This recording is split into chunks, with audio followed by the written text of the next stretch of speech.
এই মুহূর্তে রাজধানীর কমলাপুর রেল স্টেশনে আছেন সহকর্মী মিরাজ উদ্দিন। মিরাজ, রাজধানীমুখ মানুষের চাপ কেমন দেখছেন, বিস্তারিত জানান। শুনতে পাচ্ছেন মিরাজ? নীলুপা, যদি একটু বলে রাখি সেটি হচ্ছে যে ঈদুল ফিতরের যে টানা 7 দিন ছুটি, সেই ছুটি কিন্তু ইতিমধ্যেই শেষ হয়ে যাচ্ছে আজকের দিনে, এবং আগামীকালকে থেকে কিন্তু যে সরকারি অফিস এবং অর্থনৈতিক যে ব্যাংক বিমা যেগুলো রয়েছে সেগুলো কিন্তু শুরু হতে চলছে, যার কারণে কিন্তু গ্রাম থেকে প্রিয়জনদের সাথে ঈদের আনন্দ ভাগাভাগি শেষে কিন্তু রাজধানীতে কিন্তু ছুটছেন কর্মজীবী মানুষেরা। আমরা সকাল থেকে কিন্তু এই কমলাপুর রেল স্টেশনে কিন্তু অবস্থান করেছি, যেখানে দেখেছি যে দেশের বিভিন্ন প্রান্ত থেকে ছেড়ে আসা ট্রেনগুলোতে কিন্তু উপচে পড়া ভিড় ছিল, অর্থাৎ রাজধানীমুখী কিন্তু যেই মানুষের যে যাতায়াত সেটি কিন্তু একেবারে চোখে পড়ার মতোই ছিল। এবং অন্যদিকে যদি একটু বলে রাখি যে উপকূলীয় এক্সপ্রেস থেকে শুরু করে বিভিন্ন ট্রেনগুলো কিন্তু এই কমলাপুর রেল স্টেশনে কিন্তু আসতে শুরু করেছেন, অর্থাৎ যে নির্দিষ্ট যে নির্ধারিত সময় অনুযায়ী যে শিডিউল ট্রেনের, সেই শিডিউল অনুযায়ী কিন্তু কমলাপুর রেল স্টেশনে কিন্তু আসতে শুরু করেছেন দেশের বিভিন্ন অঞ্চল থেকে, এবং সেখানে কিন্তু কোনো ধরনের বিপর্যয় হচ্ছে না বলে এমনটি কিন্তু বলেছেন রেল স্টেশন কর্তৃপক্ষ।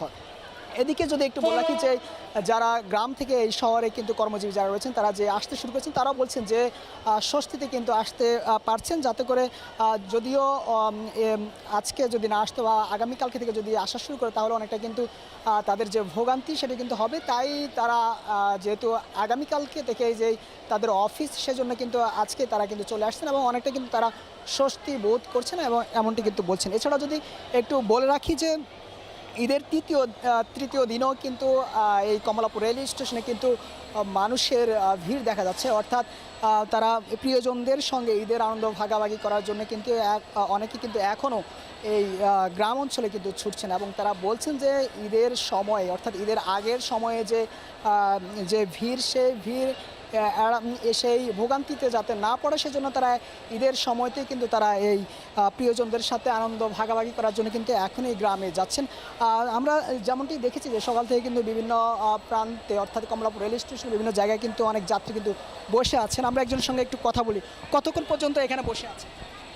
অলরেডি 4 ঘন্টা হয়ে গেছে, 10টা বাজে আসছি, আর এখন তো 2টা বাজে, 4 ঘন্টা হয়েছে। পাবনা যাব। ট্রেন কখন ছেড়ে যাওয়ার কথা ছিল?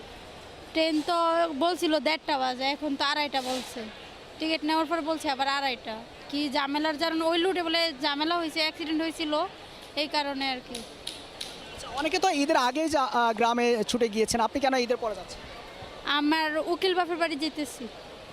ঈদের দাওয়াত ছিল ঈদের আগেই, কিন্তু এখন যাওয়া হইতেছে। ওই সময় তো আরও যানজট বেশি থাকে না, এই কারণে আর কি। আমি আধা ঘন্টা আগে আসছি। আমার ট্রেন হচ্ছে সিল্ক সিটি রাজশাহী এক্সপ্রেস আর কি। ঈদের পরে যাচ্ছি, ঈদের সময় যানজট, যানজটের কারণে যাইতে পারি নাই, এখন যাচ্ছি আর কি। যাতায়াত কেমন? জি যাতায়াত এখন ট্রেন মোটামুটি ভালো, এখন যানজট কম, এখন রিল্যাক্সে যাইতেছি আর কি এখন।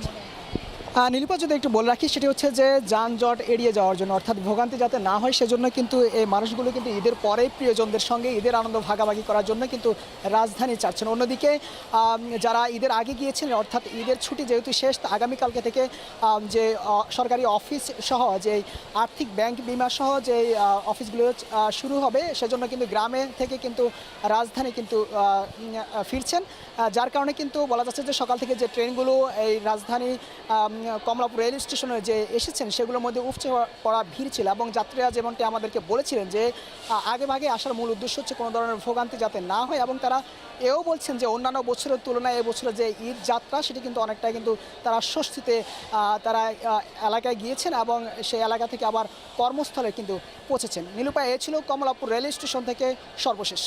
ধন্যবাদ মিরাজ আপনাকে।